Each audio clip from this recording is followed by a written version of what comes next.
이삭이 에서에게 대답하여 이르되 내가 그를 너의 주로 세우고 그의 모든 형제를 내가 그에게 종으로 주었으며 곡식과 포도주를 그에게 주었으니 내 아들아 내가 내게 무엇을 할 수 있으랴. 에서가 아버지에게 이르되 내 아버지여 아버지가 빌 복이 이 하나뿐이리이까 내 아버지여 내게 축복하소서 내게도 그리하소서 하고 소리를 높여 우니 그 아버지 이삭이 그에게 대답하여 이르되 내 주소는 땅의 기름짐에서 멀고 내리는 하늘 이슬에서 멀 것이며 너는 칼을 믿고 생활하겠고 내 아우를 섬길 것이며 내가 매임을 벗을 때에는 그 멍에를 내 목에서 떨쳐버리리라 하였더라. 아멘. 샬롬. 오늘도 하나님의 말씀으로 하루를 시작하신 여러분들에게 하나님의 은혜와 평강이 충만하게 넘치시기를 간절히 축복합니다. 오늘 본문은 이삭이 축복 기도를 한 그 말씀의 이제 결론이죠. 한편의 영화와 같았던 이삭 가정의 축복 기도 사건이 아버지 이삭과 큰아들 에서의 대화로 마무리됩니다. 이삭은 자신의 영적인 눈과 또한 육적인 눈이 어두웠기 때문에 자신이 축복을 빌어준 아들이 에서가 아닌 야곱이었음을 이제 알게 되는 거예요. 그런데 뒤늦게 현장에 나타난 에서는 아버지 남은 복이라도 좀 자신을 위해서 빌어줄 것이 없냐 그렇게 얘기를 하죠. 그러나 이미 모든 것을 다 부어서 빌어주었기 때문에 야곱이 복을 받을 것이라고 이삭은 얘기를 합니다.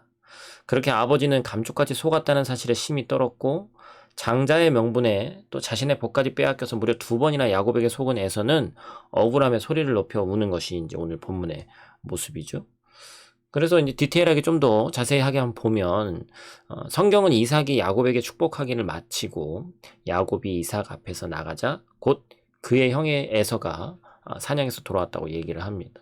이삭이 그래서 이제 에서가 도착한 것을 알게 되고 에서가 별미를 만들어서 아버지에게 갖고 오니까 이삭이 네가 누구냐 이렇게 물어보죠.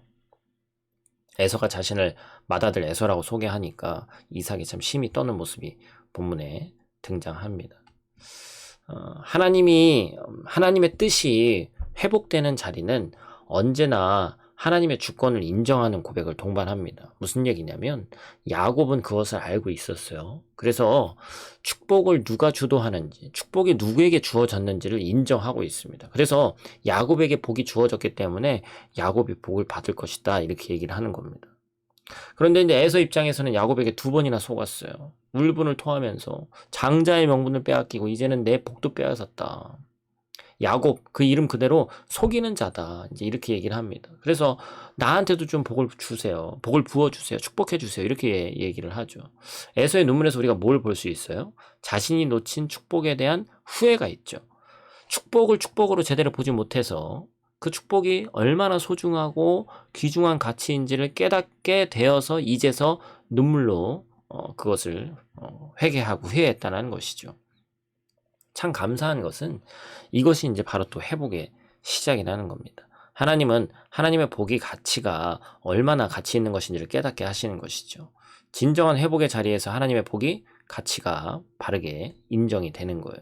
그렇다면 어제도 제가 말씀 가운데서 말씀드렸습니다만 에서는 축복받지 못한 비참한 인생을 살았냐? 아니라고 제가 말씀드렸죠.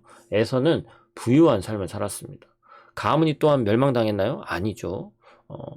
또한 사도행전 15장 17절 이하에 보면 남은 사람들과 내 이름으로 일컬음을 받는 모든 이방인들로 주를 찾게 하려 함이라 하셨으니 이렇게 얘기하고 있어요. 무슨 얘기냐면 이스라엘 백성뿐만 아니라 모든 이방인들이 주를 찾게 하려는 복, 영원한 나라의 기업을 얻는 복을 누리도록 하는 것에 있다라는 것이죠. 야곱을 통해서 이스라엘이 세워지는 그 족보가 이어졌지만 그 주변 나라인 이방인의 민족이 되었던 에서도 마찬가지고 그 주변에서도 어떠한 것이 하나님의 복의 가치가 얼마나 소중한 것이고 귀중한 것인지를 깨닫게 되는 것. 에서가 보기에 유익함도 없고 가벼운 것에 지나지 않았던 하나님의 복들이 에서에게 가치 있는 것으로 회복됐다는 것이 오늘 본문 말씀의 중요한 겁니다. 실패했고 눈물로 가득한 후회로 인해서 거기서 끝난 것이 아니라는 것이죠. 하나님이 결국 에서의 가문도 회복시켜 주셨고 모든 이방인들이 주를 찾도록 하신다는 것이죠. 이 실패의 기록을 통해서 성경이 우리에게 도전하는 것이 있습니다. 바로 무엇입니까? 진정한 회복은 실패나 눈물이 아예 없는 것이 아니라 하나님의 복을, 그런 복의 가치가 제대로 인정되는 것에 있다는 것입니다. 혹시 실패와 눈물과 후회로 가득한 삶이라 할지라도 하나님의 복이 얼마나 가치 있는지를 깨달으면 하나님께서 다시 회복시키시고 그 영원한 복의 가치를 누리게 하신다는 것이죠.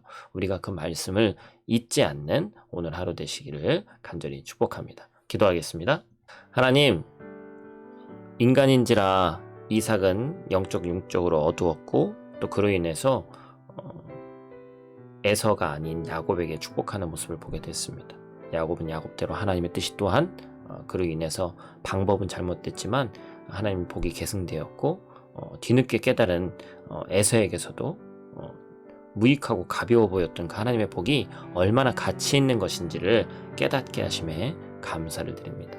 하나님은 인간의 실수와 연약함을 통해서 이 땅 가운데 하나님의 뜻을 회복하시는 주님이신 줄 믿사오니 하나님의 주권과 하나님의 복의 가치를 인정하는 오늘 하루 될 수 있도록 하나님 도와 주시옵소서. 오늘 하루도 성령 하나님 동행해 주실 줄 믿사오며 예수님 귀하신 이름으로 기도드립니다. 아멘.